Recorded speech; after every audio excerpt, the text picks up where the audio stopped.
ہم ہر وقت یہ سوچتے ہیں کہ فلاں کے پاس تو دولت ہے، اس کے پاس گھر بھی ہے، وہ تو نمازیں بھی نہیں پڑھتی، وہ تو روزہ بھی نہیں رکھتی، پھر بھی اسے بن مانگے سب مل جاتا ہے، اسے تو کبھی تڑپنا نہیں پڑتا۔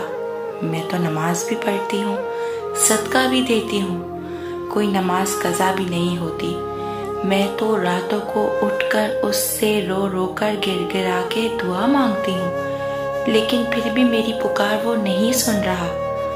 اسے تو سب مل جاتا ہے، آخر مجھے کیوں وہ سب نہیں ملتا جو میں اس سے مانگ رہی ہوں؟ کیا وہ مجھ سے ناراض ہے؟ کیا وہ کبھی میری نہیں سنے گا؟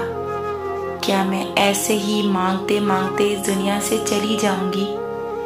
یہ وہ سوال ہے جو اکثر ہمارے دماغوں میں گھومتے ہیں۔ یہ وسوسے ہمارے دماغوں میں دراصل شیطان ڈالتا ہے۔ لیکن کیا آپ جانتے ہیں کہ جب کوئی فاجر فاسق اللہ سے دعا مانگتا ہے تو اللہ فرشتوں سے فرماتا ہے کہ یہ جو مانگ رہا ہے اسے دے دو، مجھے اس کی آواز نہیں پسند۔ لیکن جب اللہ کا کوئی پیارا لاڈلا اس سے کچھ مانگتا ہے تو اللہ فرشتوں سے کہتا ہے کہ اس کا کام نہ کرنا، اس کو اور مانگنے دو، مجھے اس کا مانگنا پسند ہے۔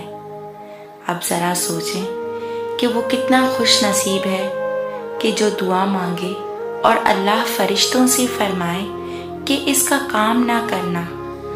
ارے نہ ملے مجھے وہ جو میں اس سے مانگ رہی ہوں، نہ ہو میری کوئی دعا قبول، اگر میرے رب کو میرا مانگنا پسند آ جائے تو میری تو زندگی وصول ہو گئی۔ اب میں آپ کے دل کی تسلی کے لیے آپ کو ایک بات بتانے جا رہی ہوں۔ حضرت زکریا علیہ السلام کے یہاں کوئی اولاد نہیں تھی، جبکہ وہ اللہ کے نبی تھے۔ ضعیف العمر ہو گئے مگر زبان پر کبھی کوئی شکوہ نہیں کیا۔ یعنی اللہ کی بارگاہ میں اللہ اپنے نیک بندوں کو آزماتا ہے۔ ساری زندگی حضرت زکریا علیہ السلام دعا مانگتے رہے۔ پھر ایک بار حضرت زکریا علیہ السلام نے دیکھا کہ حضرت مریم کے محراب میں بن موسم پھل ہیں، یعنی سردی میں گرمی کے اور گرمی میں سردی کے۔ تو انہوں نے حضرت مریم علیہ السلام سے پوچھا، مریم یہ پھل کہاں سے آئے؟ تو انہوں نے فرمایا اللہ کی طرف سے آئے۔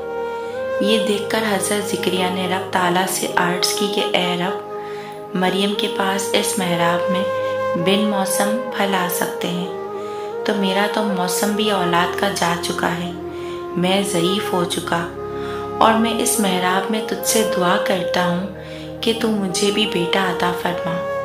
اور پھر اللہ نے انہیں بیٹا عطا فرمایا، جن کا نام حضرت یحییٰ علیہ السلام تھا، اور جو کہ اللہ کے نبی ہیں۔